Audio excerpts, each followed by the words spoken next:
Malcolm Reddick just wanted to make it to his daughter's birthday, but when a white passenger accused him of being a threat, everything changed. He stayed silent until he flashed his FBI badge.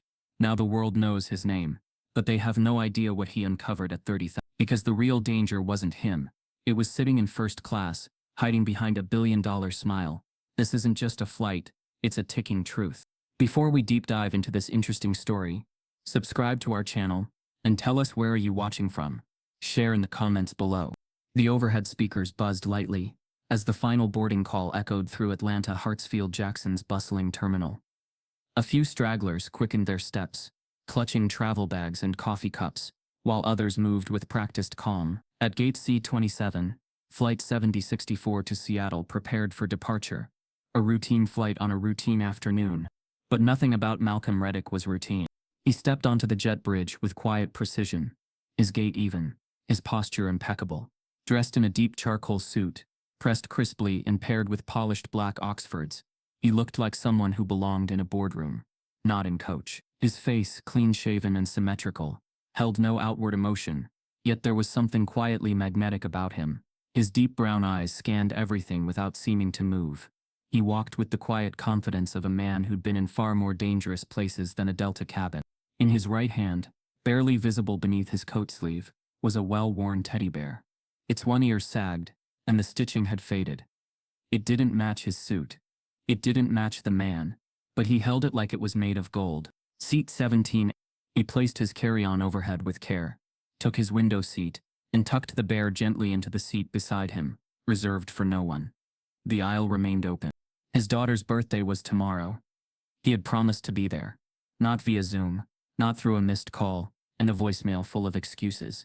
He was going to walk through the front door, hand her that bear, and hug her until she made him stop. The cabin began to fill. Row after row of weary travelers passed by, bumping elbows, wrestling backpacks, avoiding eye contact. Malcolm kept to himself, eyes on the tarmac. Then she entered. Nancy Gresham, 53, pearls, peach blouse, wrinkled lips lined with decades of disdain. Her eyes immediately clocked Malcolm. She paused, as if the flow of passengers had been interrupted by something concerning. Her brows furrowed, just slightly, as if her instincts had been triggered by nothing more than his presence. Her seat was 7. She stopped before sitting, clutching her oversized purse as if it needed guarding. She leaned toward the flight attendant, a young woman no older than 22, who smiled with textbook cheer. "Excuse me," Nancy whispered, her voice sugar-dipped with suspicion. "I think something's off about the man next to me. Just be careful." The attendant blinked, thrown off by the comment. "I'm sorry, ma'am. I'm just saying, something feels off. The way he's acting." He didn't smile. "He's holding a child's toy. I don't know. It just doesn't sit right." Behind her, a man with a carry-on grumbled to hurry up. Nancy finally sat, but her spine remained stiff. Her eyes flicked toward Malcolm, who hadn't moved, hadn't spoken, hadn't flinched. Malcolm had heard every word. He didn't react. Not outwardly. He'd learned, long ago, the futility of reacting. Reactions invited escalation. Escalation invited consequences that always seemed to land on his side of the ledger. Instead, he stared forward, the hum of the engine starting beneath them. His thumb gently stroked the bear's ear, not a nervous twitch muscle memory. Across the aisle, a man with a receding hairline and fishing cap leaned toward his companion and muttered under his breath, loud enough for Malcolm to hear, "Something shady about that guy. Doesn't look right." Nancy turned toward the murmur, giving a small nod. Solidarity, unspoken. Fear, disguised as patriotism. Paranoia painted as vigilance. The attendant, now looking a little rattled, walked toward the cockpit, whispered something through a side intercom, then stepped back quickly. Malcolm's heart didn't race. His breathing didn't change. But inside, a familiar weight settled in, the knowledge that history was repeating itself. Different city, different gate. Same fear of blackness, wrapped in tailored clothing. His phone buzzed in his pocket. He didn't check it. Not now. The whispers grew louder, small knots of conversation forming in nearby rows. Some passengers turned in their seats to glance toward 17A. Others craned their necks to get a better look. Malcolm felt their stares, like heat on his skin. A toddler in the row ahead peeked over the seat, saw the teddy bear and smiled. Malcolm offered a soft wink. The child giggled. The mother pulled her daughter back, eyes wary. Nancy crossed her arms. "Can't be too careful these days," she said aloud, to no one in particular. The pilot opened the cockpit door and leaned out. A crew member handed him a slip of paper. He read it, glanced straight at Malcolm. The intercom dinged. "Ladies and gentlemen, this is your captain. We'll be holding at the gate for a brief moment, due to a reported issue we need to investigate. We appreciate your patience." Gasps, murmurs, confusion. The word passed from seat to seat. Security alert. Someone on board. Suspicious activity. Malcolm closed his eyes. His daughter's face flickered in his mind. Gap-toothed, laughing, holding that same bear a year ago when he left for work. A flight attendant reappeared, flanked by an airport security officer in a neon vest. "Sir," she said softly to Malcolm, her voice laced with forced calm. "Could we speak with you for just a moment?" Nancy smiled to herself. Malcolm slowly opened his eyes. He nodded once, not rising yet. The bear sat beside him, watching the world as silently as he did. And up in the cockpit, the pilot radioed for ground clearance, flagging a potential threat on board. Malcolm Reddick has just been labeled a potential threat, and the flight crew has no idea who they're dealing with. The silence that followed the pilot's announcement was taut, thick like humidity before a summer storm. Every passenger seemed to breathe just a little slower, their necks craning toward row 17, their eyes flicking between the suited black man at the window and the two crew members standing over him. Nancy didn't hesitate to fill that silence. "He's been fidgeting since he got here," she declared loud enough for several nearby passengers to hear. "Won't make eye contact. Sweating. I just don't feel safe." Malcolm turned his head slowly. His eyes met hers. He didn't blink. Nancy recoiled slightly, as if his gaze alone had validated her fear. A middle-aged man in 16C leaned sideways to look at Malcolm more clearly. Now that she says it, he was acting weird. What grown man carries a teddy bear onto a plane alone? Another woman murmured, "I noticed that too. It's odd." The words stung, but Malcolm remained silent. The air around him grew cold with implication. He had done nothing, said nothing.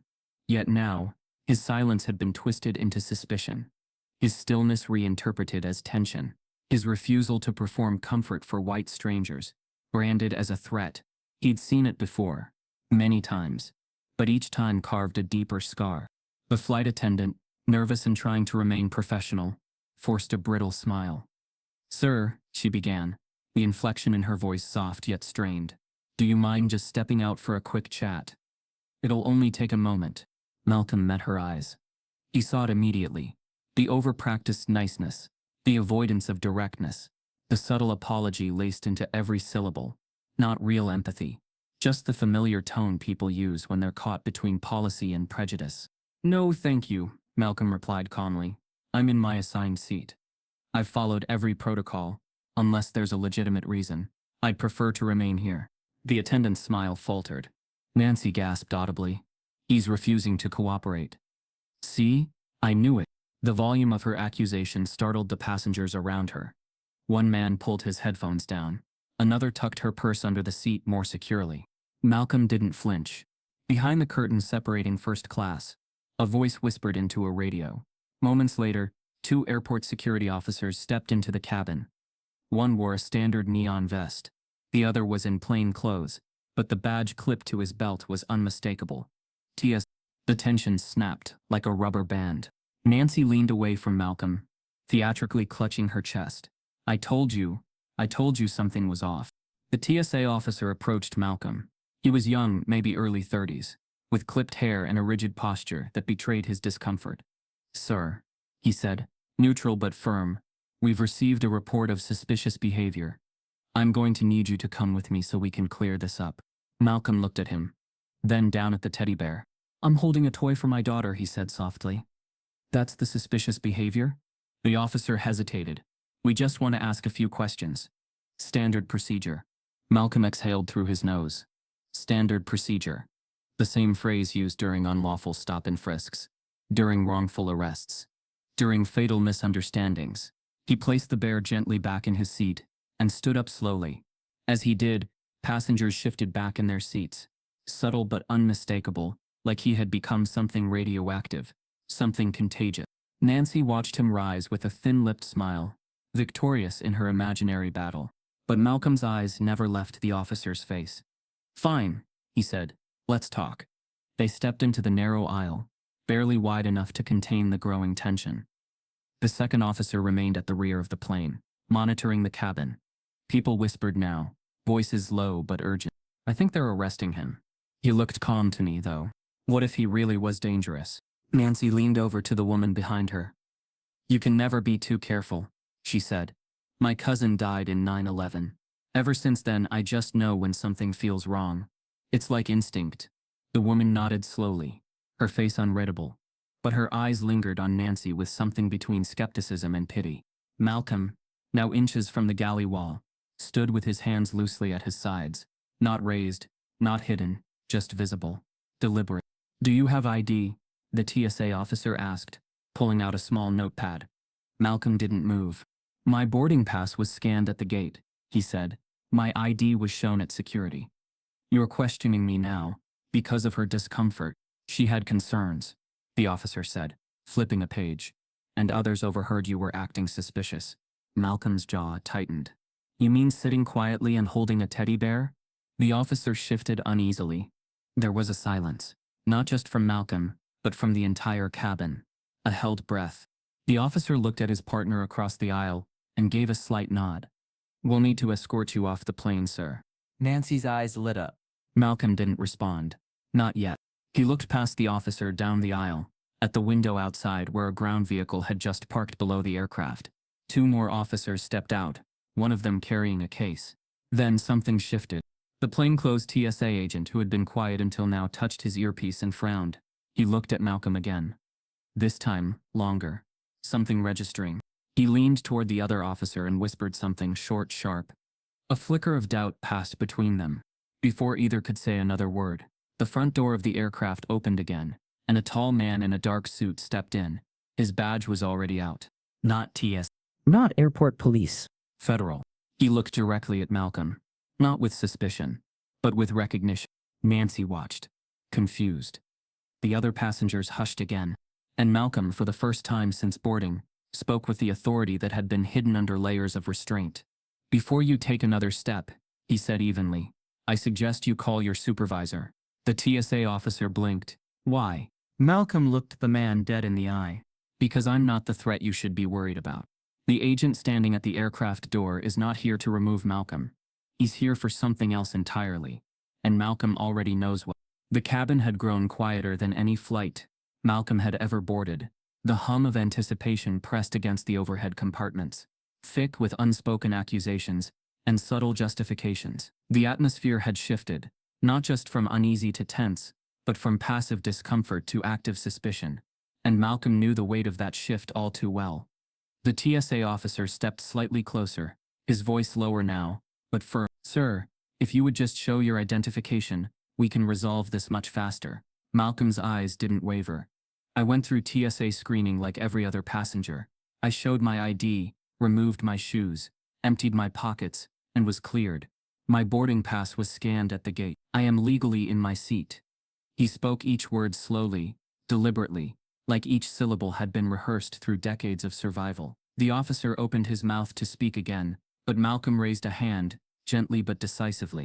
"Let me ask you something," he said quietly. "If I was white, if I looked like her," he tilted his head slightly toward Nancy without ever breaking eye contact, "would we be having this conversation?" The officer paused, visibly uncomfortable. The question had no safe answer. Nancy scoffed. "Oh, give me a break," she snapped. "This isn't about race, it's about safety. You're the one making this harder than it has to be. If you've got nothing to hide, why not just show your ID?" There it was. If you've got nothing to hide. The phrase echoed through the rows like an ancient curse, an excuse that had justified decades of over-policing, profiling, and persecution. The man in 16C nodded subtly. Another woman 3 rows back leaned into her friend and whispered, "That's what I was thinking." Malcolm looked down for a moment, as if centering himself. He was tired, exhausted, really. Not from travel, but from always having to be the calmest person in the room just to be allowed to exist. He finally spoke, his voice measured, devoid of anger but brimming with exhaustion. "If I show you my ID, it doesn't end here. It sends a message that her discomfort is enough to override my rights, that my presence is a problem to solve, not a person to understand, that you can interrogate me not because I've done something, but because someone feels like I might. The flight attendant shifted uncomfortably. The TSA officer tried to hold his composure, but the weight of Malcolm's words was too heavy to ignore. The entire cabin was listening now, not just hearing but absorbing. Nancy, however, remained unmoved. Her voice shrilled through the quiet like a blade. He's hiding something. I just know it. Look at him. He's too calm. It's not normal. No one acts that calm, unless they're trying to cover something up. That line turned a few heads. Even those previously aligned with her recoiled slightly. The subtext wasn't just heard. It was felt. She wasn't afraid. She was suspicious of his existence. The second officer, still standing by the galley, stepped forward. Sir, I need to insist that you come with us for further questioning. We have to treat all reports seriously. Malcolm's gaze darkened. Not with anger, but with a quiet authority. Based on what? He asked. No weapons. No raised voice. No threatening language. A stuffed bear and a seatbelt. That's what this is based on. The officer stiffened. Sir, please. Behind him, Nancy was now beaming, her lips curled in smug satisfaction. The narrative was unfolding exactly as she wanted. Her sense of order was being restored. The black man who disrupted her comfort zone was being removed, and she could now recline her seat with pride. But Malcolm didn't move. He placed one hand calmly on the armrest and tilted his head slightly. No. The officers blinked, confused. I'm not leaving this plane, Malcolm said evenly. I've complied with every rule. I've broken none, and I will not surrender my dignity for someone else's delusion. The silence was thunderous. The young flight attendant looked toward the cockpit, unsure of what to do. Nancy shook her head in exasperation. Well, if you won't go, they should force you. The idea of force hung heavy in the air. Several passengers looked around, wondering just how far this would go. Would they drag him off like those viral videos? Would he be tackled, arrested, humiliated? Malcolm turned slightly toward Nancy, not with aggression, but with the kind of controlled resolve that made people uncomfortable. You want me removed because I don't smile at strangers, because I don't perform anxiety for your comfort. You don't need proof of danger. You just need a face you don't trust. Her face reddened. I don't have to explain myself to you, she muttered. No, Malcolm replied. You never do. The TSA officer took a breath, stepping back slightly. He reached for his radio. But then the man at the front of the plane, the federal agent, stepped in further. His voice cut through the tension like ice water. Stand down. Every head turned. The TSA officers froze. Agent Reddick, the man said with calm authority. You okay? A ripple spread through the cabin. Agent? Nancy's mouth dropped slightly open. Her victory began to unravel like cheap thread. The man at the front stepped forward. Ladies and gentlemen, I apologize for the disturbance. This passenger is a federal agent operating under classified jurisdiction. There has been a misunderstanding. The word misunderstanding didn't do justice to the humiliation Malcolm had just endured, but it was the word the federal world always used when racism dressed itself in polite clothing. Malcolm nodded once, acknowledging the agent, then looked toward Nancy. She looked as if the air had been ripped from her lungs. You, she stammered. You tricked me. Malcolm looked at her without anger, just cold, sobering clarity. No, he said. You revealed yourself. Gasps filled the air. Several passengers suddenly found themselves unsure of where they stood in all of this. The TSA officer lowered his notepad, embarrassment creeping across his face. But Malcolm wasn't finished. He reached into the inner pocket of his coat, not for an ID. He pulled out a sealed black leather wallet, embossed with the golden federal seal. He flipped it open. Inside, a gleaming badge. Federal Bureau of Investigation. Nancy went pale, but Malcolm didn't reach for his ID just to prove his innocence. He was reaching for it because something far more serious was about to unfold, and it wasn't about him at all. For a split second, time stood still. The badge in Malcolm's hand caught the light like a blade. Shiny, official, and utterly undeniable. Its weight wasn't just in the gold-plated metal, it was in the authority it carried, the truth it represented, and the assumptions it shattered in an instant. A wave of gasps swept through the cabin like a wind tunnel had opened. Seatbacks creaked as heads turned. Mouths dropped. Even those who'd previously sided with Nancy recoiled, embarrassed by their silence, their assumptions, their easy alignment with fear over fact. The TSA officer took a full step back, hands instinctively lifting away from his utility belt. His eyes scanned the badge, then Malcolm's face. Panic? No. But something worse, shame. The pilot, still standing near the cockpit, blinked slowly, as if trying to piece together how his afternoon had so suddenly spiraled into a national headline. Malcolm remained silent for another beat. He didn't bask in the attention. He didn't raise his voice in triumph. His calm unnerved people far more than any outburst could have. Then he spoke. I was returning from a classified assignment, he said evenly, his voice low but firm. Undercover, or I was, until this circus exposed me. Every syllable was laced with the gravity of someone who had trained to keep secrets, survive lies, and work behind enemy lines, only to be outed by casual racism at 30,000 feet. Nancy's mouth trembled, her voice suddenly small cracked into the silence. I didn't know. That was the point, Malcolm replied, still not looking at her. You weren't supposed to. The truth hit her like a slap. Her suspicion hadn't just ruined a man's peace, it had compromised a federal investigation. What she thought was her civic duty was nothing more than a personal bias dressed in patriotism. Passengers looked at her now, not with sympathy, but with something colder, disdain, disgust, the weight of collective realization that they'd watched a public profiling unfold and done nothing to stop it. Nancy folded her arms, but her posture had changed. It wasn't confidence anymore. It was self-protection, fragile, transparent. Malcolm slowly lowered the badge, slipping it back inside his coat. But what had been revealed couldn't be hidden again. His identity was no longer secret, and neither were theirs. The pilot cleared his throat. Agent Reddick, he said cautiously, is there something we should know? I mean, if this flight was connected to an active. Malcolm cut him off, not rudely, just surgically. Yes, the word dropped like an anvil. Everyone stilled again. There is something on this flight, Malcolm continued, and I was tasked with monitoring it, silently, without exposure.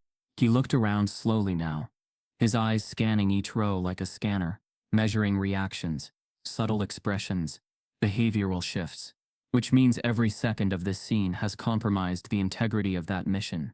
People fidgeted. A baby whimpered. Someone's phone buzzed in a pocket. Ignored. Malcolm turned back to the TSA officer. I need to speak to your superior. Immediately. Not about me. About what's happening on this plane. The officer swallowed, nodded and stepped toward the cockpit to radio in. Nancy's voice trembled again, barely audible now. I didn't mean. You meant what you said, Malcolm cut in softly. And more importantly, you meant what you assumed. She looked down. But this wasn't about her anymore. Not just her. She had lit the match, yes, but the fire was now something much larger. Malcolm turned to the flight attendant. I need access to the manifest, he said, quietly. The attendant hesitated. She was still trying to balance what she'd been taught. Customer service, de-escalation, in-flight protocol, with the fact that she'd just seen an innocent man be nearly removed from a flight because of the color of his skin. But she nodded and disappeared toward the front. Malcolm sat again, not because he was told to, but because he chose to. He picked up the teddy bear and held it in his lap, grounding himself. The bear had been a gift years ago. His daughter named it Leo. Malcolm had taken Leo on every flight, every mission since, promising to bring it back to her each time. It was more than comfort. It was ritual. Anchor. Promise kept. Across the aisle, a man whispered to his wife. He's FBI? I mean, damn.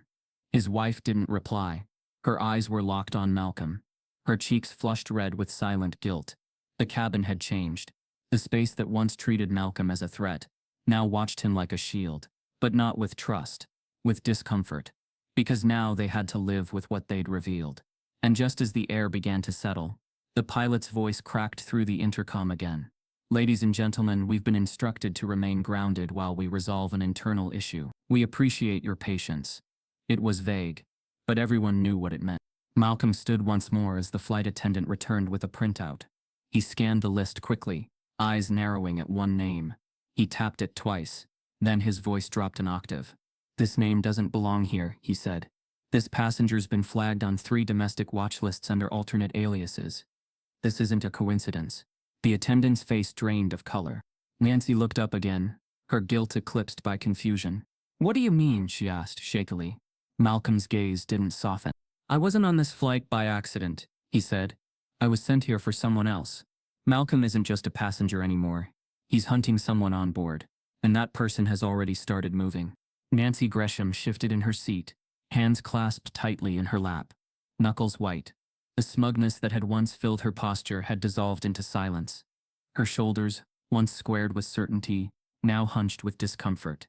She believed the worst was over.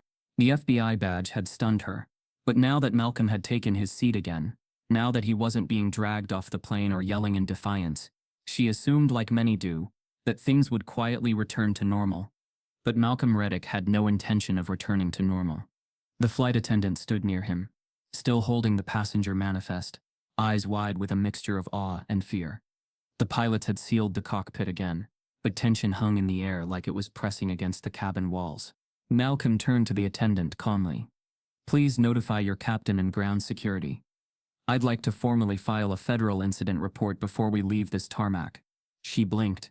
Yes, sir. Of course. Should I call for? Not yet, he replied. I'll prepare the report here. He pulled a slim black tablet from his carry-on bag and began typing, his fingers precise, like they were moving with memory, not thought. As he worked, his voice rose just enough to be heard by the surrounding rows, especially Nancy. I'm filing for federal obstruction, Malcolm said, on the grounds of intentional public endangerment through a false accusation. The man in 16C turned his head sharply. Nancy froze. What? She asked, her voice brittle. Malcolm didn't look at her. Your claim that I was acting suspiciously, without any reasonable cause, and contrary to TSA clearance, triggered a federal delay, exposed an undercover operation, and forced an armed security response. That's not being cautious. That's criminal misuse of federal authority. Nancy's eyes filled with sudden panic. I didn't mean to. I thought something was wrong. He finally looked at her. You wanted something to be wrong, Malcolm said, quietly but sharply. That's different. A few nearby passengers, now watching closely, glanced at each other. The shift in sympathy was evident. No one jumped to Nancy's defense. I was scared, she whispered, her voice cracking. After everything that's happened in the world, can you blame me? Malcolm's hands stilled. Yes, he said. I can. His voice didn't rise. It didn't need to. His calm was far more haunting than fury. He looked ahead, eyes fixed on a spot in the distance that wasn't there. I've seen what fear justifies, he said. My brother was 19, caught walking home from work in a hoodie. A white woman said he matched a description. That's all it took. The cabin was completely silent. They arrested him on the spot. No weapon, no stolen items, no evidence. Just a face and a guess. His voice thickened slightly, but he didn't stop. He spent 5 years in prison before he was cleared. DNA. New testimony. An apology that came too late and changed nothing. Nancy's face crumpled. I didn't know, she whispered. You didn't ask, Malcolm answered coldly. She swallowed hard. I'm sorry. He turned to her again, his eyes hollow with a weight she couldn't comprehend. You're sorry because I had a badge, he said. If I hadn't, you'd still be congratulating yourself, still whispering about terrorists and instincts. Tears welled in Nancy's eyes, but they didn't change her. They revealed her, fragile, cornered, but not transformed. I wasn't trying to ruin your life, she murmured. Malcolm leaned forward slightly, his voice dropping. You weren't trying to understand mine. The words fell like bricks. She covered her mouth, but Malcolm had already turned away. He finished the incident report and submitted it through the encrypted app. Within seconds, confirmation lit up the screen. The airline would be legally obligated to comply. Nancy would be questioned. Her travel record would reflect it. Her name would be flagged. Not arrested. Not jailed. Just held accountable. That was justice in this case. Not revenge. Just the record. He leaned back in his seat and looked out the window again. And then his phone vibrated. It wasn't a normal notification. It was a pulse, 3 short vibrations, followed by a longer one. A pattern only agents knew. Malcolm reached into his pocket and retrieved the secured device, entering a code on the side panel. The screen came to life with a single blinking line of text. Surveillance intercept package in motion. Kevin wrote. He didn't blink, didn't move. Just read the message again. The package wasn't luggage. It was the term they used for a target. A person. Row 22 was near the back. Malcolm was in 17. That meant 5 rows between him and whoever had just been activated. The report he'd filed was still syncing. He minimized it and opened the live scan overlay. It confirmed a small surge of network activity coming from a device not listed in the flight manifest. Burn phone. Unregistered. The target had started transmitting data from inside the plane. And the moment Nancy had drawn attention to Malcolm, that same target had probably realized the FBI agent assigned to tail him was being distracted by racism. Malcolm stood, slowly, not abruptly enough to startle anyone. He walked toward the flight attendant and whispered something. She nodded, pale-faced, and handed him a folded page from her binder, the flight seating chart. He studied it and spotted the name associated with seat 22D, Rami Alston. Male, 32. Purchased the ticket in cash. No registered luggage. Malcolm turned and walked back down the aisle. But instead of returning to his seat, he paused at row 20, pretended to adjust the air vent, stole a glance. Row 22. Rami sat on the aisle seat, head down, typing into a phone rapidly, sweat on his brow, twitch in his leg, eyes darting.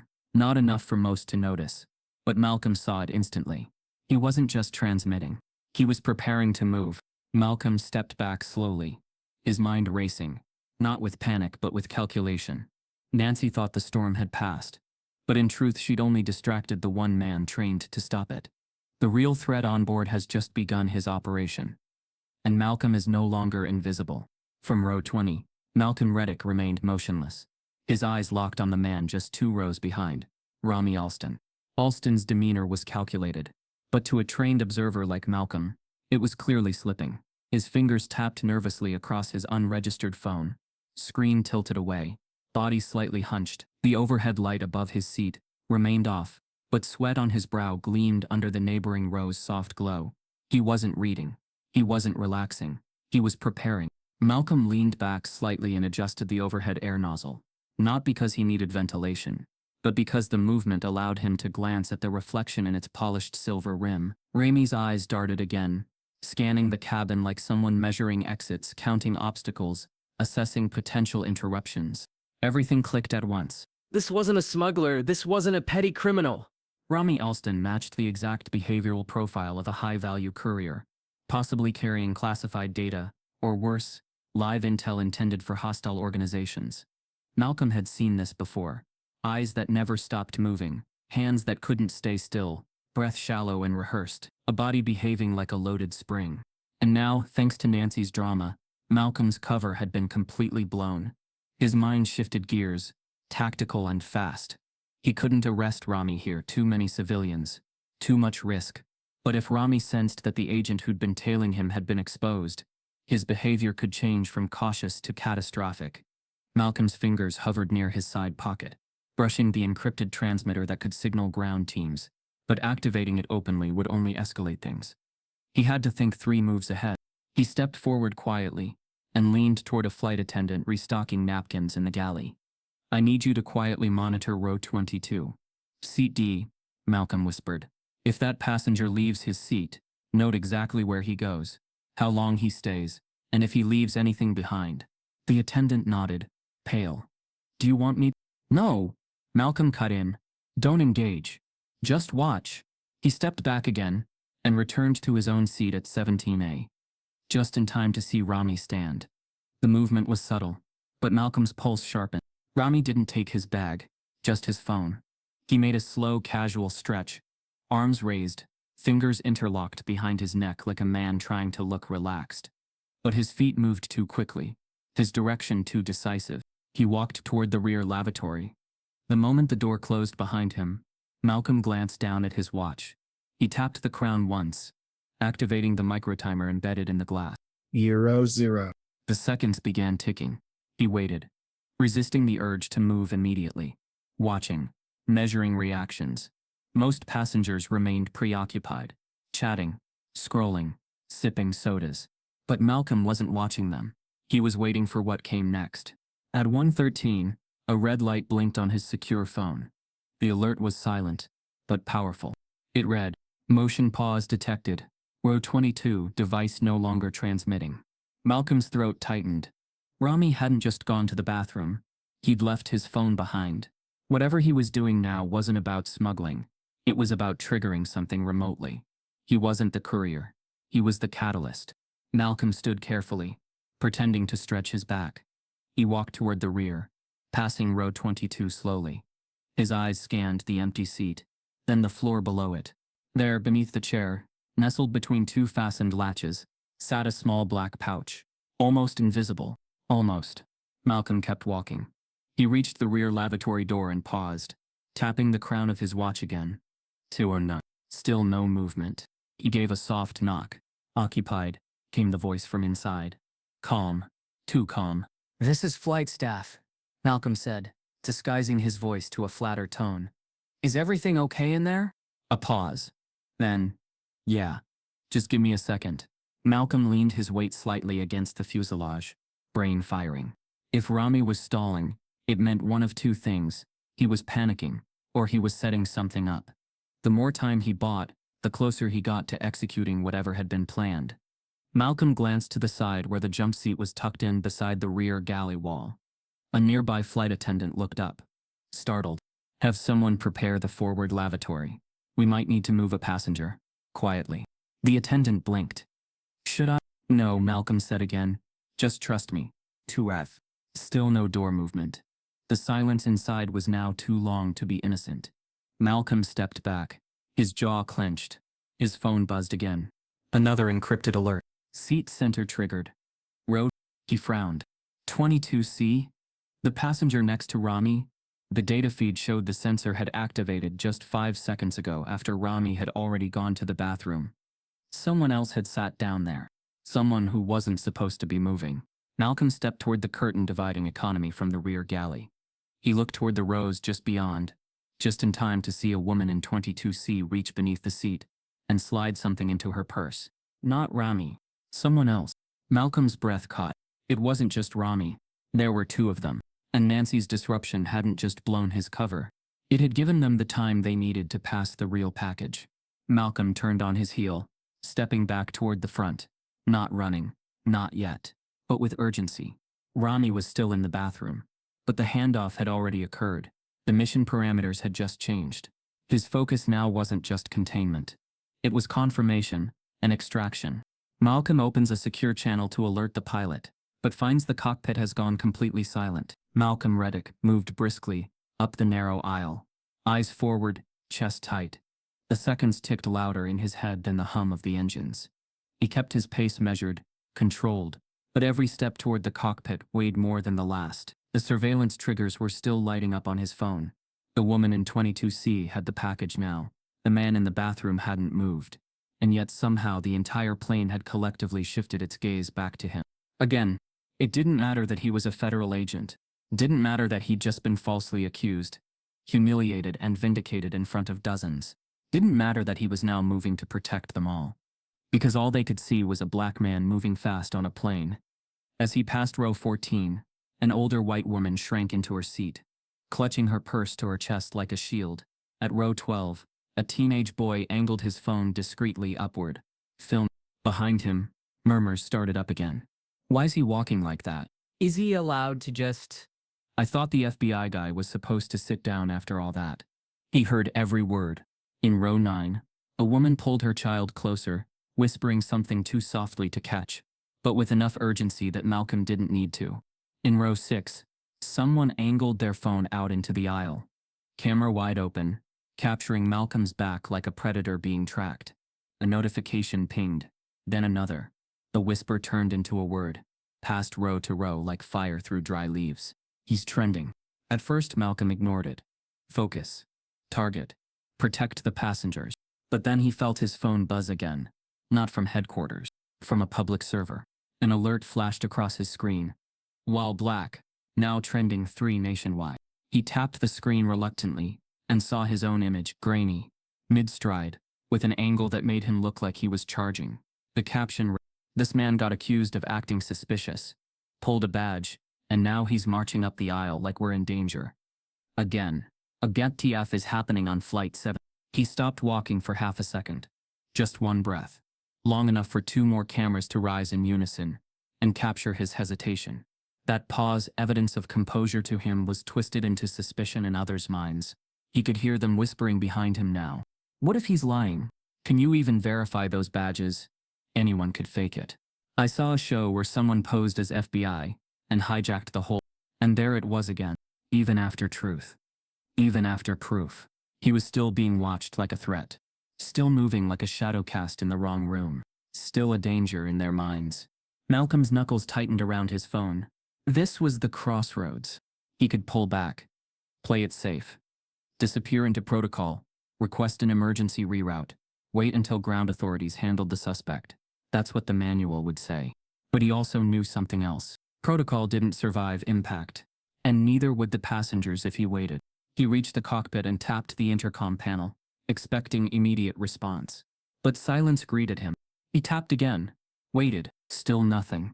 No pilot voice. No confirmation. Not even static. His pulse quickened. He looked to the nearest flight attendant. Open the cockpit, he said. The attendant's eyes widened. Sir, I can't. The door locks from inside. Malcolm lowered his voice. We're in active threat protocol now. If they're unresponsive, I have clearance to override with my access key. The attendant nodded shakily and stepped aside. Malcolm slid his keycard from his wallet, a matte black strip with micro ridges, and inserted it into the override panel. Still, no click, no release. The system was frozen.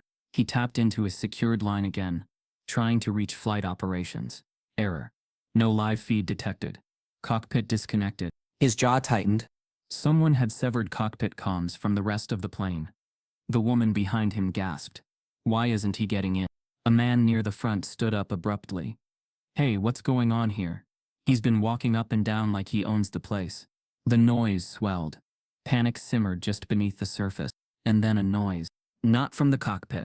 From behind. It came from the back of the plane. A metallic clang, hollow and sharp, like something heavy, had dropped inside the lavatory. Every head turned. Malcolm didn't wait. He spun and began walking fast down the aisle, this time without disguise, without pretense. Every row he passed seemed to lean away instinctively. Whispers rose again. He's panicking. Is that a gun? No way, he's still FBI. The woman who had clutched her child earlier now raised her voice.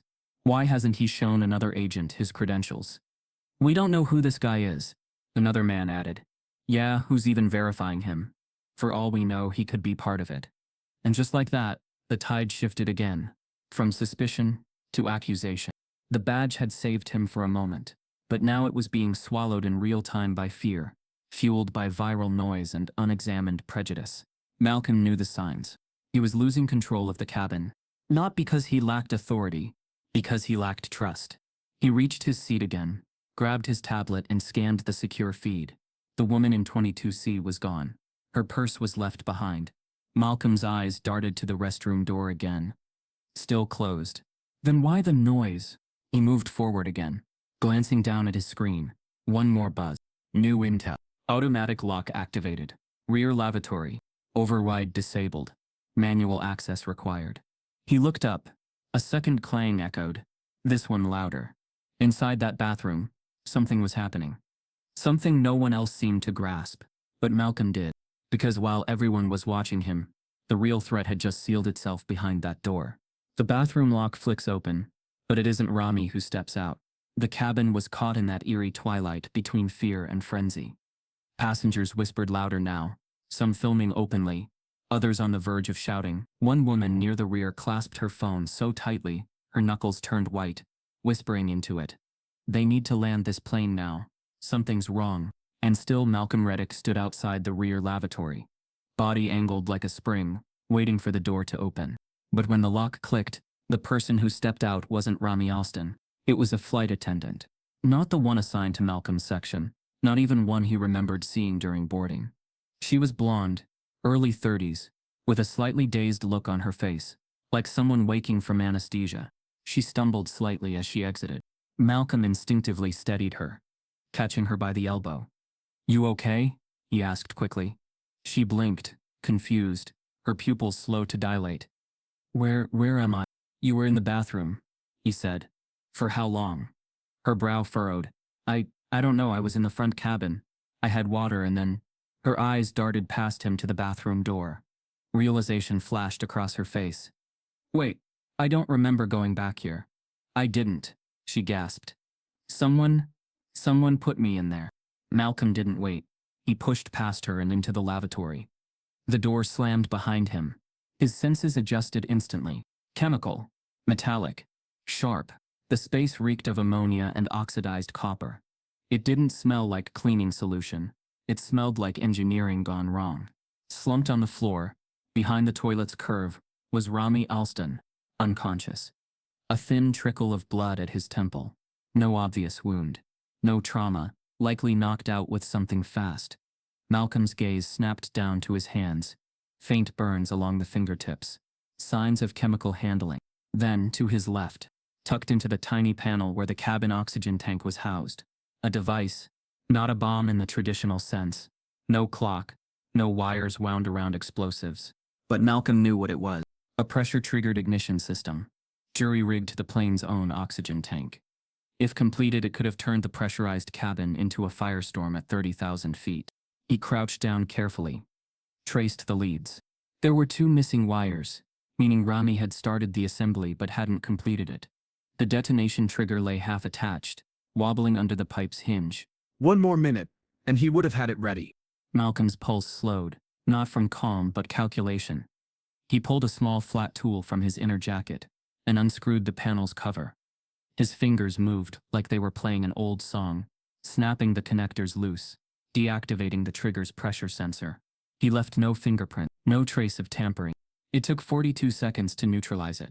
He exhaled slowly. But something was off. This wasn't the primary bomb.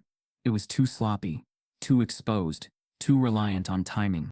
This was a distraction, or worse, a test. A decoy planted by Rami, while someone else carried the real threat. Malcolm stared at Rami's body again. He was breathing, shallow, but steady.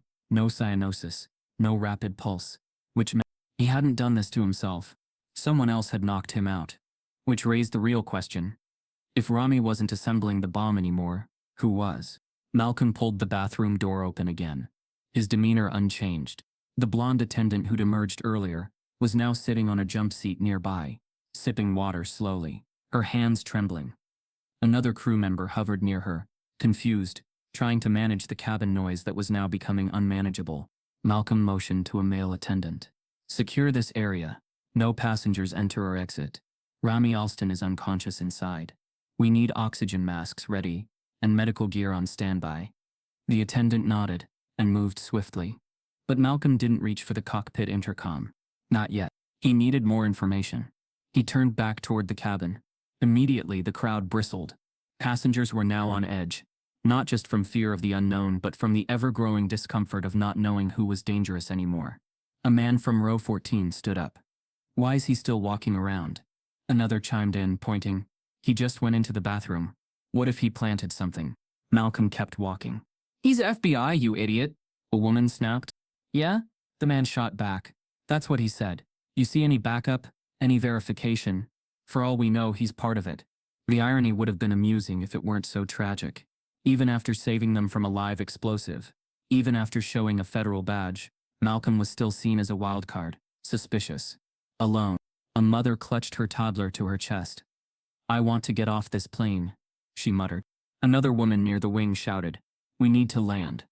I don't feel safe. The murmurs turned to arguments. Half the passengers demanding the plane be grounded. Others calling Malcolm a hero. One man yelling about racial profiling while another threatened to citizens arrest him if he moved too fast again. The crew panicked. The lead flight attendant picked up the intercom. Captain, we have escalating tension in the cabin. Possible medical emergency. Possible. I don't know. Maybe a threat.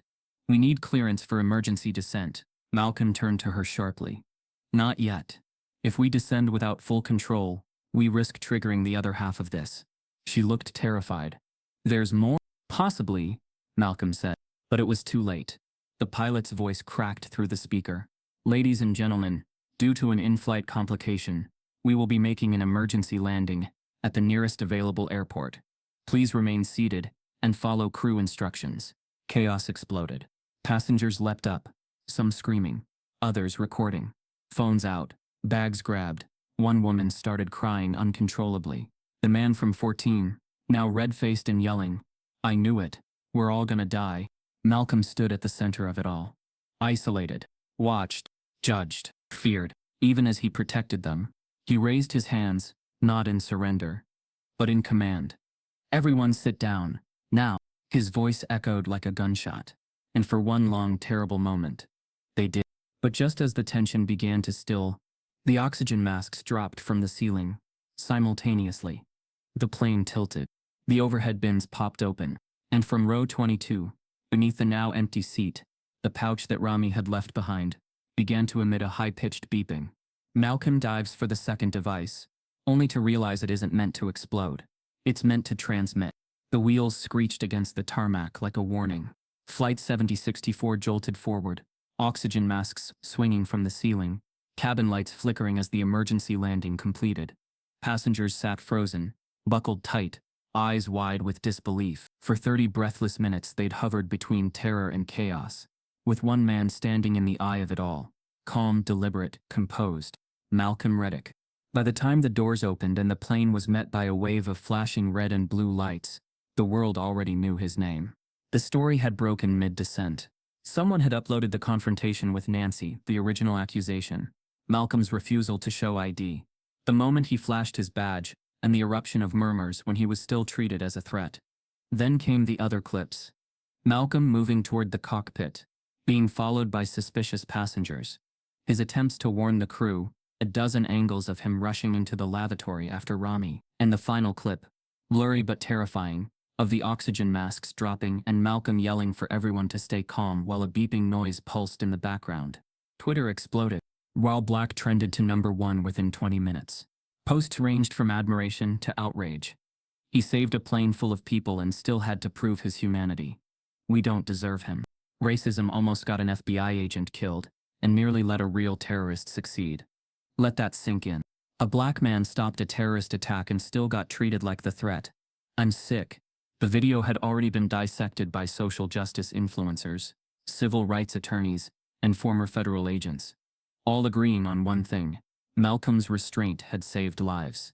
Yet despite the internet's eruption, Malcolm stood silent on the tarmac, his back to the cameras, his fingers still clutched around the now silenced second device, one that hadn't been built to explode, but to transmit. It had sent data mid-air, not to a domestic recipient, but to an unknown offshore server. The implications chilled him more than any explosive could have. The device was gone now, secured by Homeland Security, within minutes of landing. But what it had sent, what it had triggered, that remained a question no one could yet answer. News crews surged toward him, screaming questions. "Agent Reddick, is it true you were targeted by a false accusation before neutralizing the bomb? Do you think racial profiling almost compromised national security? Have you spoken to the woman who accused you? Is she being charged?" Malcolm didn't answer. His jaw was set. His suit, once crisp, now wrinkled and stained with sweat. Leo the teddy bear was still in his hand. He hadn't let go. Nancy stood far back, near the edge of the deplaning tunnel. Security held her in place, not under arrest, but not free to leave. Her arms were crossed, her lips tight, her face drained of color. She hadn't said a word since the plane touched down. The internet had already found her LinkedIn, her Facebook, a tweet from 5 years ago, now viral. "If we don't report what feels wrong, we're inviting danger on board." No apology had come. Not to Malcolm. Not to the passengers. Not even to herself. Just a cold, distant silence, as though she were watching her life from behind glass. Malcolm glanced toward her, but there was no satisfaction in his eyes. No triumph, only weariness. Because while the cameras called him a hero, and the crowd now saw his badge with awe, he knew what would have happened if the outcome had been different. If he hadn't had the badge, if he hadn't acted fast enough, if he had raised his voice, even once, he'd be trending for a very different reason, and Leo would be in an evidence bag. A black SUV rolled up to the edge of the scene, tires screeching lightly as it came to a stop. Out stepped 2 agents in dark suits, clean-cut, serious, federal. But they didn't walk toward Malcolm. They walked past him, toward a woman in first class who had mostly gone unnoticed during the chaos. Passenger 2B. Blonde, quiet, seemingly uninvolved. Until now. One agent pulled a folder, flipped it open. "Ma'am," he said, "we need to speak with you immediately. We have reason to believe you had prior communication with one of the persons of interest on this flight." The woman froze. Nancy turned sharply. Malcolm raised his eyes. The agent added, "You can come quietly, or we can escalate this." The woman's eyes widened. "I don't know anything about this. I didn't even speak to—" But it was too late. The agents moved in. One of the crew members whispered to Malcolm. "She sat next to the guy with the burner phone. We didn't even notice, thought she was sleeping." Malcolm exhaled slowly. It had never been just Rami, and while the nation debated his skin, his tone, his badge, the real conspirators had quietly passed between them, unseen. As Malcolm turns away from the crowd, his secure phone vibrates again, an alert reading "Target redirected. Second cell active. Operation continued." The message on Malcolm's secure phone pulsed in ominous silence. "Target redirected. Second cell active. Operation continues." His fingers tightened around the device. The plane had landed. The passengers were safe, for now, but the mission wasn't over.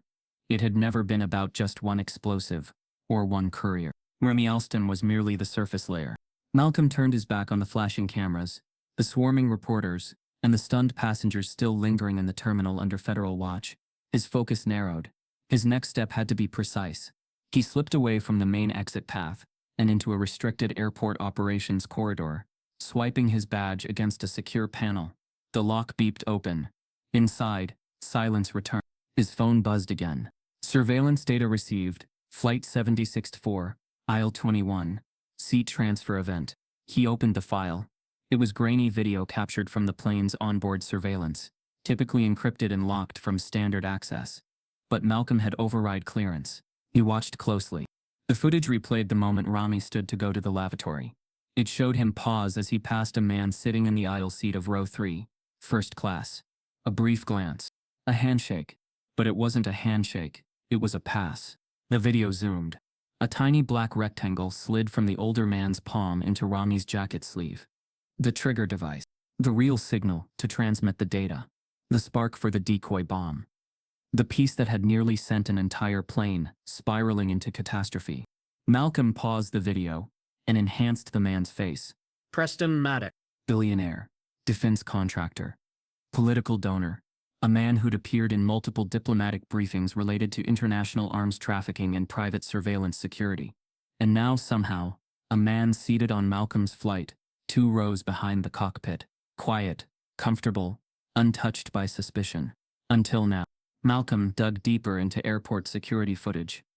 Preston had arrived through a private gate entrance, cleared through diplomatic express, escorted by 2 men in suits. No luggage, no check-in history.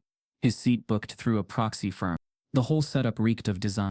Rami had been the distraction, the heat magnet, the terrorist they could afford to lose.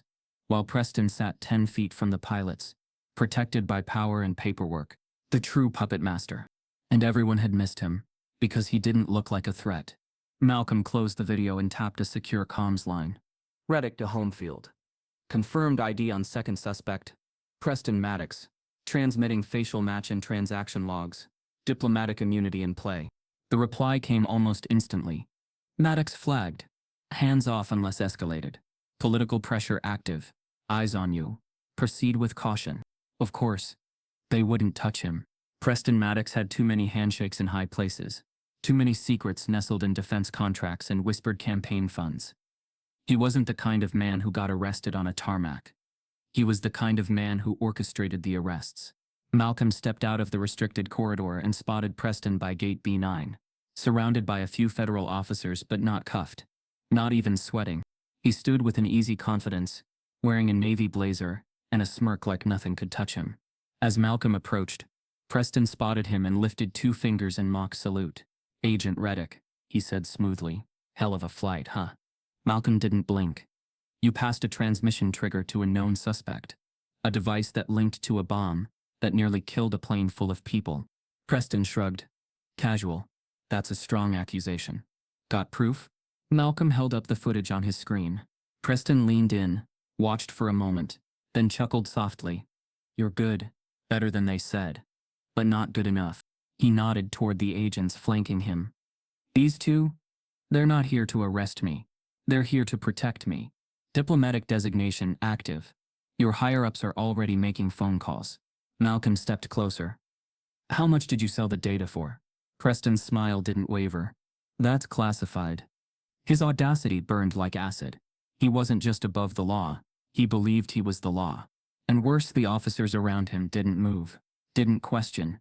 Because the system wasn't built to stop men like Preston. It was built to shield them. Malcolm's mind flashed to the plane again. Oxygen masks dropping, Nancy's trembling eyes, the passenger from 22C slipping the device into her bag. All of it orchestrated, timed, funded, all under the shadow of one man. He took a slow breath. You're not untouchable. Preston leaned in, lowering his voice. I don't need to be, I just need to be invisible long enough for the next handoff. And thanks to your public detour, my schedule's right back on track. Malcolm didn't respond. He didn't rise to the bait. He just stepped back, locked eyes with the lead officer nearby, and said flatly, if you let him walk, he will strike again. This isn't a one-off. This is a live operation. The officer shifted uncomfortably, but didn't move. Preston smoothed his blazer and turned toward the exit. I'm catching a connection, he said. Do tell Nancy I said goodbye. As he walked away, Malcolm stood motionless. Not because he was powerless, but because his next move had to be perfect. Nancy's false accusation had exposed him. Preston's money had protected him. But Malcolm wasn't finished. Not by a long shot. Malcolm receives a new encrypted message. Track rerouted. Maddox heading to DC. Target will be on next flight. New assignment. Follow at all costs. Malcolm didn't follow Preston Maddox immediately. He studied the man first. Every motion, every glance over his shoulder, every nod exchanged with a handler. Preston walked like he'd already won, as if the operation aboard Flight 764 had been nothing more than a minor delay. He didn't move like a man under suspicion. He moved like a man protected by a world too invested in his freedom. Malcolm could feel it building inside.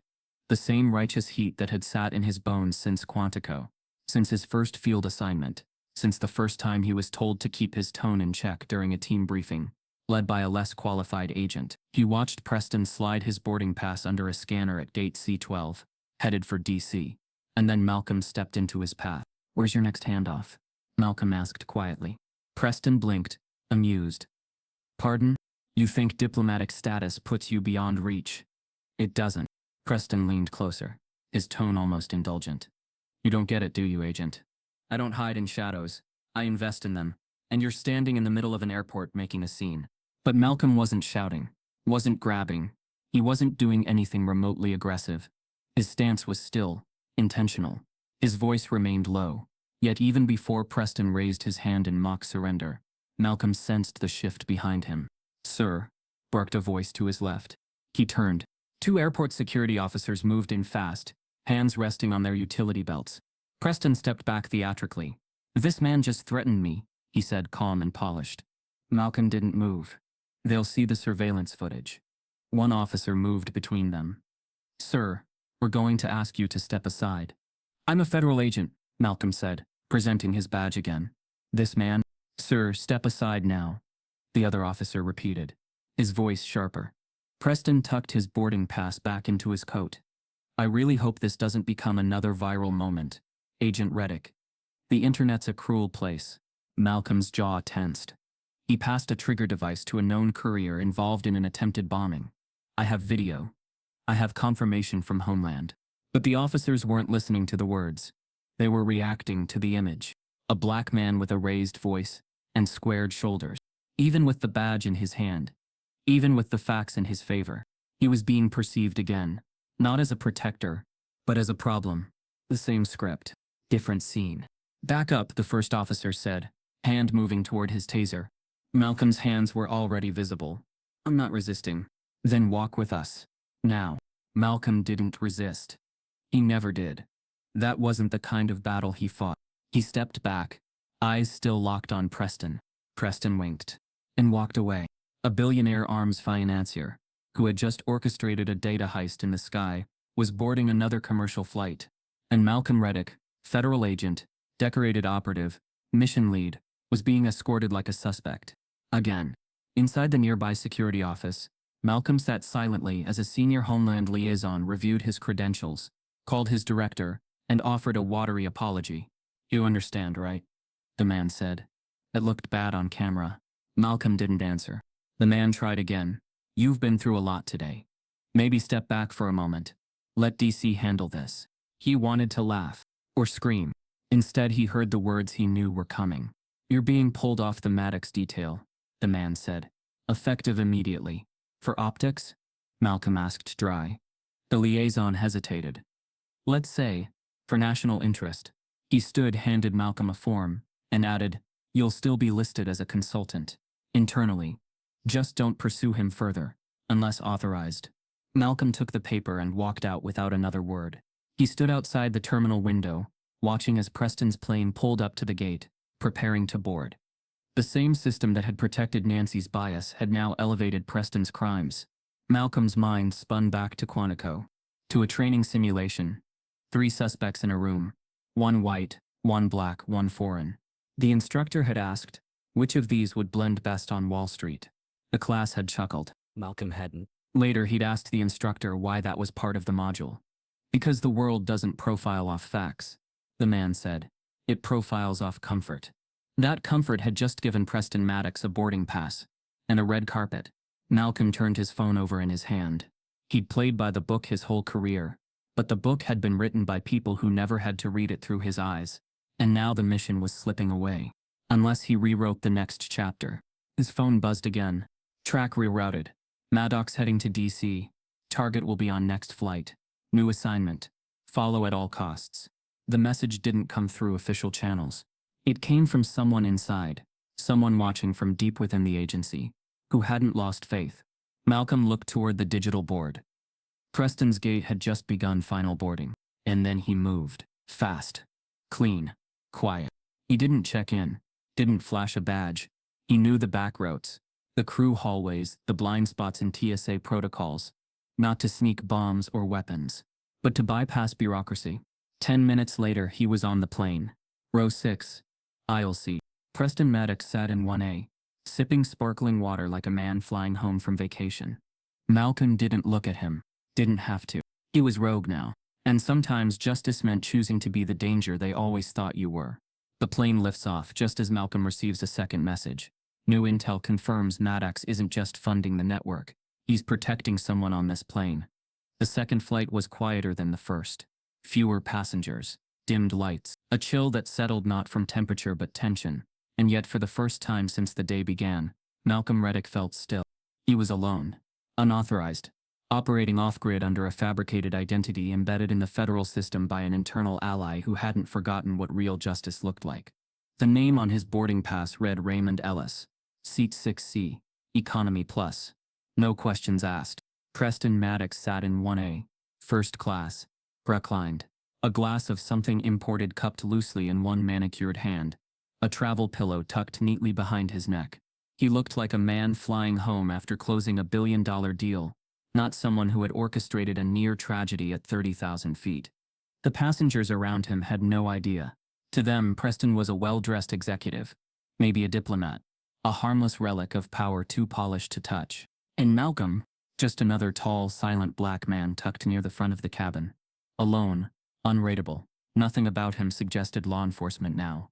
No badge, no weapons, no backup. Just a mind sharpened by years of betrayal and a mission now stripped of institutional safety nets. The aircraft lifted into the night sky. Clouds thickened outside the windows, as the seatbelt signs dimmed and the hush of air pressure settled like a blanket across the cabin. Malcolm's eyes stayed forward, but his thoughts were locked on the message that had led him here. Maddox isn't just funding the network, he's protecting someone on this plane. The implications spiraled. It wasn't just about bomb plots or data breaches anymore. It was about targeted elimination. People inside witness protection were disappearing. Quietly. No fanfare. No trials. These weren't criminals. They were whistleblowers. Activists. Employees who had come forward against systems too powerful to fail. And someone like Preston, with his global reach and defense contracts, had both motive and means. Malcolm stood slowly, just before the cabin lights dimmed for night mode. He moved with purpose. Quiet, but certain. As he approached the lavatory, he paused just one row before first class. "Sir," a flight attendant said gently, "the front lavatory is for first class only." Malcolm smiled. an almost imperceptible curve. He invited me. She blinked, unsure. He was already moving past her. He tapped lightly on the lavatory door and waited. After a moment, it creaked open. Preston stood inside, sleeves rolled, tie loosened, smirk ready. "Took you long enough," he said, stepping back to let Malcolm in. The door shut behind them. Locked. Inside, space was tight, barely enough for the tension that now stretched from wall to wall. "You really think I won't blow the whistle?" Malcolm said evenly. Preston leaned back against the mirror, arms crossed. "You already did," he said, "and you got pulled off your own case, which tells me everything I need to know about your leverage." Malcolm's fingers brushed the inside of his coat where a pin-sized recording device was already live. Preston didn't notice, or didn't care. He continued, "You think I'm the architect. I'm not. I'm the access. I know the doors. I know the blind spots. And more importantly, I know who has too much to lose to let those witnesses keep breathing." Malcolm's jaw tightened. "You're killing civilians. Federal witnesses." "No," Preston corrected. "I'm decommissioning threats." He said it like it was a line from a PowerPoint presentation. "You think this government's clean? You think your agency's full of saints? These people signed their deals, knowing the stakes. And when they talked, they became liabilities. I just handle the disposal." Malcolm remained still. His silence wasn't approval. It was focus. The recorder captured every word. "You want names?" Preston asked, leaning closer. "Go public. Leak the file. Then watch every target vanish by morning. This isn't a plot, Agent Reddick. It's protocol. And you're not just outnumbered, you're outlived." Malcolm tapped his watch once, sending the recording straight to a secure server tied to his division head. There was no going back now. He was all in. And for a moment, he thought the confrontation was over. But Preston wasn't finished. With a sudden jerk, he shoved Malcolm back against the lavatory wall, his elbow pressed hard into Malcolm's chest. "See, the thing about sky justice," Preston hissed. "It only works when no one's watching." Malcolm didn't resist. He didn't strike back. He stared. "You're on camera," Malcolm said. Preston blinked. "You didn't think I'd activate the lav cam? Homeland mandated them on every federal flight after 22. You just confessed to domestic conspiracy, cross-border assassinations and obstruction of justice." The smirk vanished. "You're lying." Malcolm didn't blink. "Am I?" Preston stepped back, fists clenching. "You can't stop it," he spat. Malcolm adjusted his tie. "I already did." And then Preston lunged. It wasn't a trained move. It wasn't calculated. It was primal, angry, desperate. The door shook. Someone knocked from outside. "Is everything okay in there?" Malcolm steadied himself, using the wall for balance. His voice remained calm. "Just turbulence." Preston's fist shot forward, catching Malcolm across the side of the jaw. Malcolm stumbled, but stayed upright. No retaliation. No blow returned. He didn't need to. The camera had everything. He leaned in close to Preston's ear. This time the whole world's watching. Outside, the turbulence grew real. The plane shuddered, and as flight attendants knocked harder and passengers stirred in confusion. One of them near the back pulled out her phone and whispered to her seatmate, "Isn't that the FBI guy from the other flight?" The news cycle wasn't done with Malcolm Reddick. Not yet. As Preston is restrained and the crew scrambles to alert ground control, Malcolm receives a second, encrypted message, this time with coordinates. A third target is waiting, and it's someone Malcolm never expected to see again. Malcolm Reddick sat in the rear of the medical transport van, head tilted back against the cold metal wall. His left cheek was split, lip bruised, and a thin line of dried blood streaked from his temple down toward his collar. A gash had reopened above his brow, the price of not swinging back. But he was upright, breathing, conscious, victorious. Outside, the plane had already touched down on a secure military airstrip just outside Washington, D.C. The press didn't know about it yet. Homeland had suppressed the manifest, but the federal motorcade waiting on the tarmac didn't lie. This wasn't just a routine landing. This was extraction. Preston Maddox had been taken off the plane under full restraint. Silent, no lawyers, no smirk. His hands, once symbols of influence, were cuffed behind his back. And as he was loaded into a blacked-out SUV, he looked at Malcolm one last time, not with hatred but recognition. "You didn't flinch." That's what his eyes said. Malcolm didn't need to. Because truth, however buried, had a weight of its own, and Preston had finally been forced to carry it. Inside the federal operations tent beside the runway, Malcolm gave a full debrief. Not scripted, not cleaned up for optics, just facts, footage, audio, the confession. The chain of events was clear. Rami was the mule, the blonde woman in 22C the courier, and Preston the funder and fixer. Together they'd built a web targeting whistleblowers inside the government. People meant to be protected. Malcolm had dismantled it. He expected bureaucracy next, layers of approval, years of delay. Instead he was told, "You'll be testifying within the week." National security priority. Nancy Gresham was already in custody, charged with intentional obstruction of a federal operation, filing false claims, and public endangerment.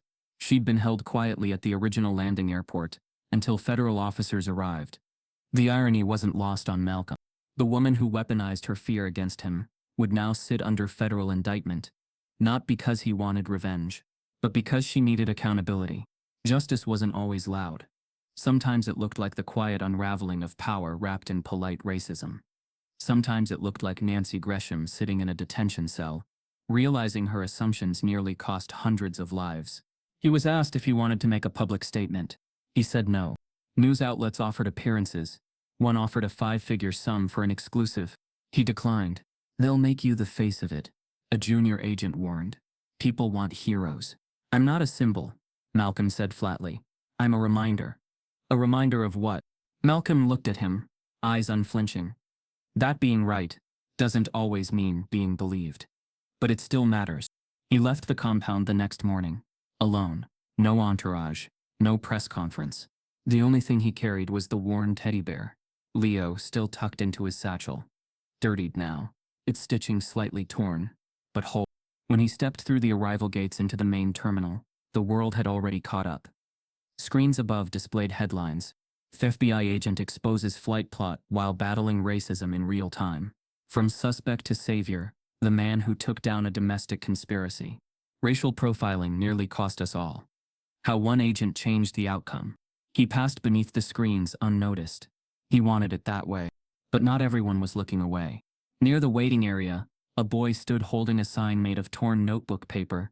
It read, "Welcome home, Daddy." But the boy wasn't Malcolm's. His own daughter was still at home, probably drawing something for his return, unaware of the headlines. No, this boy was waiting for someone else. Yet his eyes locked on Malcolm with a kind of gravity that couldn't be taught. It wasn't starstruck. It wasn't media-driven awe. It was recognition, the kind that comes from seeing yourself in someone who made it out. Someone who stood in the fire and didn't run. Someone who survived being doubted, and still did the right thing.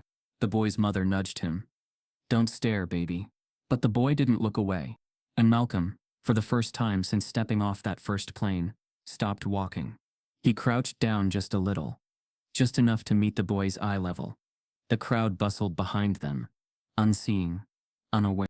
The boy spoke first. Barely a whisper. "You the guy from the plane?" Malcolm nodded. "Yeah." "You really FBI?" Yeah. The boy looked down at his sneakers, then back up. "They said people thought you were the bad guy." Malcolm's jaw tightened, just slightly. "Sometimes," he said gently, "doing the right thing doesn't look like what people expect, but that doesn't make it wrong." The boy blinked. "They were wrong, right?" Malcolm offered a soft nod. "They were loud, but they were wrong." Silence hung for a moment. Then, slowly, the boy stepped forward and hugged him. No one filmed it. No one clapped. But Malcolm held the boy gently, one hand still gripping Leo the teddy bear. Because in that moment, he understood something deeper than the mission. This wasn't about headlines or trials or even justice in the legal sense. It was about presence, showing up, staying, even when they call you dangerous, especially then. As the boy's father arrived and swept him up in his arms, Malcolm stepped back again, fading into the background, the way shadows do when the light changes. His phone buzzed one last time before he left the terminal. A secure message, no header, just coordinates, and a name he hadn't seen in years. The name was familiar, not an enemy, not a suspect. It was his brother, the one who vanished after being released from prison, now flagged as an active target. The letter arrived without a return address typed neatly on heavy cream-colored paper, the kind hospitals and private facilities used when trying to appear dignified. It sat on Malcolm's kitchen table for nearly 3 days before he opened it. Not because he feared what it might say, but because he already knew. Nancy Gresham's name appeared at the bottom of the first page, right above the words, "Sent from the Behavioral Adjustment and Sensitivity Center, Baltimore." She had been ordered to the program by the court, an alternative to jail time negotiated after hours of behind-closed-doors debate. Malcolm hadn't fought it. He wasn't interested in punishment. He was interested in an accountability. But even that, he knew, couldn't be forced.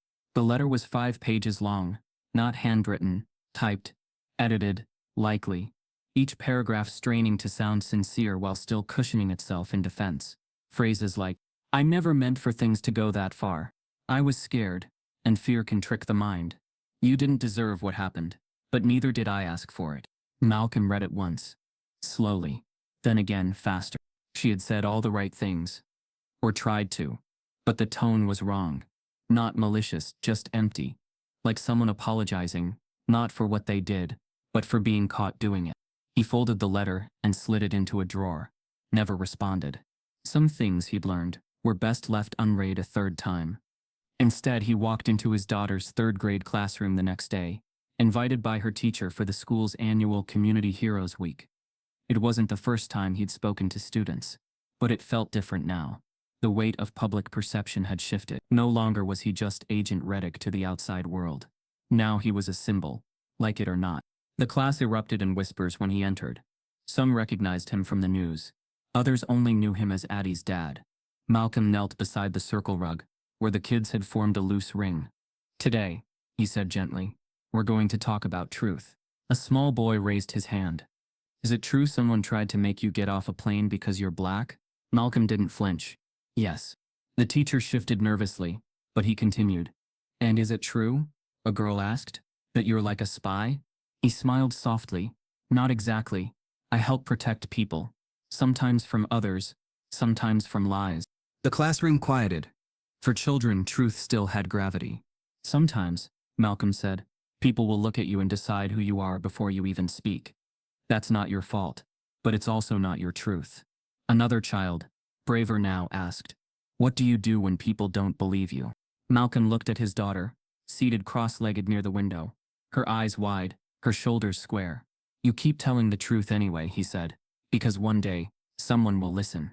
And because your silence can't protect you, but your voice just might protect someone else." When the bell rang, the kids mobbed him for high fives. A few asked to try on his badge, which he gently declined. Addie hugged him the hardest, whispering, "They think you're a superhero now." He whispered back, "I just wear a tie instead of a cape." But when he left that classroom, something shifted inside him. He couldn't keep chasing justice in silence. So he built something. With the help of allies in the Bureau, he launched Reveal, a mentorship and advocacy program for Black youth who had been wrongly profiled or entangled in biased encounters with law enforcement. The program didn't just offer support, it offered visibility, a chance to take those invisible scars and turn them into armor. They met weekly in a community center near Malcolm's old neighborhood. He brought in speakers, former judges, civil rights lawyers, survivors, mothers of boys who never came home, fathers who were still learning how to forgive a system that stole years. They talked about how to walk tall in a world that wanted them small. They talked about how to breathe without apology. And through it all, Malcolm didn't preach. He listened, because justice wasn't just something handed down in courtrooms. It was something built in back rooms, between handshakes and whispered fears, between children who were told they looked too old, and men who had to explain, again, that they weren't angry. They were exhausted. A month passed, then 2. And one morning, Malcolm returned home from a mentorship session to find a sealed brown envelope on his front step. No stamp, no markings, just his name. Inside was a flash drive, encrypted. He plugged it into his secured laptop. A black screen blinked once. Then a single line of text appeared. New operation code. Phantom field. Followed by target, high-level internal leak. Threat level, red. Location, Detroit. Undercover clearance granted. At the bottom, Assignment lead, Malcolm Reddick. Your discretion, full support. he stared at the screen. This time, there was no confusion, no hesitation. He was being asked, not forced, not because he was expendable, but because they needed him. Not his badge, not his silence, his clarity. Malcolm stood up, closed the laptop, and walked to his bookshelf. From the top he pulled down Leo the teddy bear. The stitching had finally been repaired. A small, careful seam ran across its back. He tucked the bear into his carry-on. His phone buzzed once more. A message from Addie. "Good luck, Daddy. Be the brave again." He smiled. Because this time, he wasn't walking into a mission with doubt. This time, he knew exactly who he was. But as Malcolm boards the new flight to Detroit, he sees a familiar face seated near the back, his long-lost brother alive and under a fake name. The wheels of Malcolm Reddick's carry-on hummed softly over the terminal floor as he made his way toward gate D18. The airport was quieter than usual. Or maybe it just felt that way now, after everything. Familiar but not comfortable. The space between chaos and calm. His blazer hung neatly over his shoulder. Badge tucked deep inside the lining. No press. No swarm. Just a federal agent traveling alone again. But this time, there was no fog over his purpose.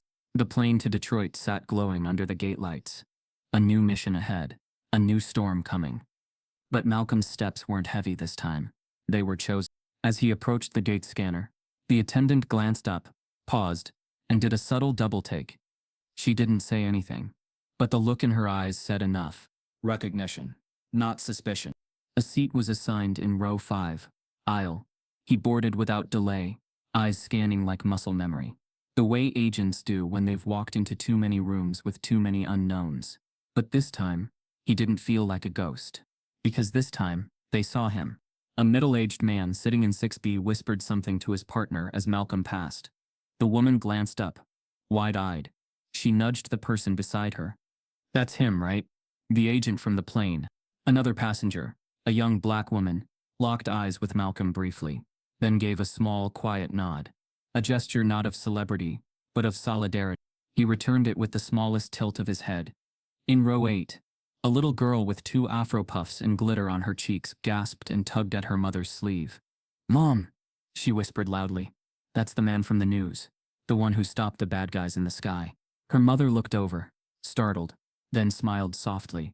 "Yes, baby. That's him." The girl turned around in her seat, her head peeking over the headrest. "Thank you," she said shyly. Malcolm smiled, just enough for her to see. He placed his bag in the overhead bin, and sat. Leo the teddy bear was still with him, now a permanent companion on these journeys. But this time, the bear wasn't just for Addie. It was for someone new. Malcolm reached into his inside coat pocket and unfolded a photograph slightly wrinkled from the airport shuffle. A newborn boy wrapped in a pale blue blanket, eyes barely open, mouth mid-yawn. His son, born 2 nights ago while Malcolm was in debrief with federal counsel. He hadn't missed the birth. He'd made it with minutes to spare. Holding his wife's hand, holding his breath as the tiny cry broke through the air like a crack in something sacred. His son's name was Elijah. Malcolm hadn't cried in years. He had then. The seatbelt sign blinked on as the flight attendant made her rounds. She smiled warmly at Malcolm when she reached him. "Agent Reddick?" He raised his brow slightly. "I'm sorry," she stammered. "I didn't mean to. I just saw you on the news. I just wanted to say, what you did mattered. A lot." Malcolm nodded once. "Thank you." As she moved on, he leaned his head back. The roar of takeoff began to build. But he wasn't tense. He looked around, absorbing the weight of what this moment truly was. Not redemption, not revenge, just clarity. And clarity, he had learned, was more powerful than justice served too late. He'd learned that heroism wasn't loud. It was quiet defiance in the face of expectations. It was choosing to show up after being shoved out. It was saying, "I'm still here," without ever raising your voice.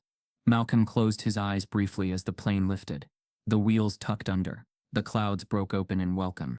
In row 19, however, someone caught his eye. A man. Dark-skinned. Mid-30s. Baseball cap pulled low. Clean beard. Familiar shoulders. Malcolm's eyes narrowed. It couldn't be. He rose slightly in his seat as the man turned, just enough to reveal his profile. It was Jordan Reddick. His brother. Gone since release. Vanished without a trace. Presumed off-grid, maybe even dead. Now here, on this plane, under a different name. The seat manifest would confirm it later. But Malcolm didn't need the record. He knew his brother's face. Jordan didn't look surprised to see him. He looked ready. Their eyes locked for a second that stretched far longer than the altitude. Malcolm didn't move. He didn't stand. Not yet. Because that wasn't the moment. That moment was still coming.